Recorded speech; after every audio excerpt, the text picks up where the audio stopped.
Now, your first alert forecast from ABC 11 Eyewitness News. Hi there, I'm Chief Meteorologist Don Schwenneker with this update on Elsa. We're going to talk a little bit about her impacts here on North Carolina and what we expect over the next 48 to 72 hours. So we begin with a look at Elsa. As of 5 o'clock, she was located 150 miles south of Tampa, moving to the north at 10 miles an hour, gusts up in the 85-mile-an-hour range. Now, the thing about this is it's going to be over some warm open water, so it could actually become a Category 1 hurricane before making landfall somewhere in the Big Bend area tomorrow morning. As it works through North Carolina on Thursday, the National Hurricane Center plot actually puts the center of this cone of uncertainty right over Fayetteville and Fort Bragg.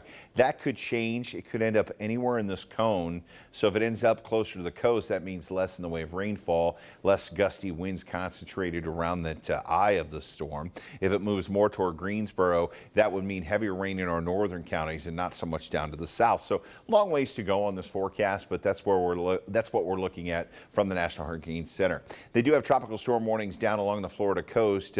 This is a tropical storm warning even now for southern Georgia. The yellow indicates tropical storm watches. They extend up the coast of South Carolina and all the way for almost all of North Carolina's coastline. Not into our area just yet, but the coast is under a tropical storm watch, meaning we're watching the situation. They could see those tropical storm force winds anywhere along that coast as this system approaches as we go through the day on Thursday. Wave heights, I think the biggest waves will be tonight into tomorrow as it gets close to Tampa by tomorrow morning.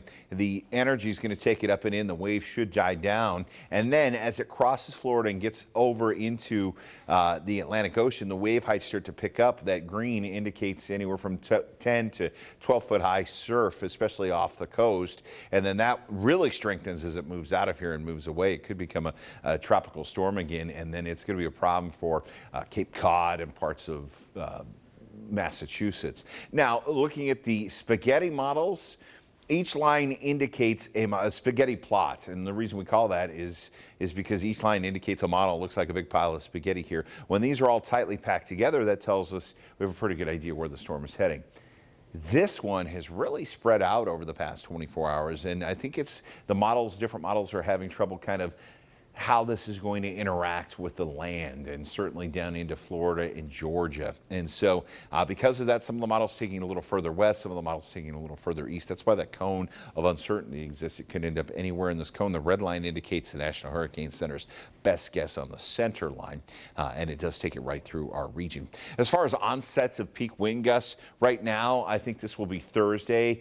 Peak wind gusts, we're talking in excess of 30 miles an hour, anywhere from 9 to 1 o'clock down in the Sandhills, and then 1 to 5 in these northern areas is when we will see the timing of those peak wind gusts. So we will have to watch for that through the day on Thursday. As far as how strong those winds could get, this is one of the many models we look at, and it does show wind gusts in excess of 30 miles an hour as we head through the afternoon on Thursday. As far as other impacts, not only does this show the gusts, but it also shows the rainfall impacts. Again, a change in this storm's path. If it drifts a little further west, then that's going to take this heavier batch of rain and move it more to the north. If it shifts a little further to the east, that pushes it off to the south. But right now in the triangle and points west, anywhere from 1/2 inch to 1.5 inches of rainfalls. It's not enough to cause river flooding, but it could come fairly quickly. That's why the potential is there to see localized flooding and flash flooding, especially in these areas that could see 1 to 3 inches of rain and gusts 30 to 40 miles an hour through that I-95 corridor. So that's the key area for us to watch right now. As the models develop and the forecast develops, that could again shift. But this is our best guess as we head into this Tuesday evening. Quick check on how much rainfall we could see. We'll look at a couple of models. This is European model. It's showing the heaviest swath of rain up to the north and west, and then down to the south and east. It keeps the rainfall totals. Actually, Goldsboro keeps you less than 1 inch. So that's the European model. Now let's look at the North American model, and it shifts it a little further. That axis, this yellow area, it shifts it a little further to the east. So the heavier rains from Roanoke Rapids to Rocky Mount, and then on down to Fayetteville and Lumberton. And then finally, we look at the GFS, the American model, and it shifts the heaviest rain off to the east even more. So because those models are not in alignment, now model is not a forecast. I do not think we're going to see exactly 1.4 inches of rain in Raleigh.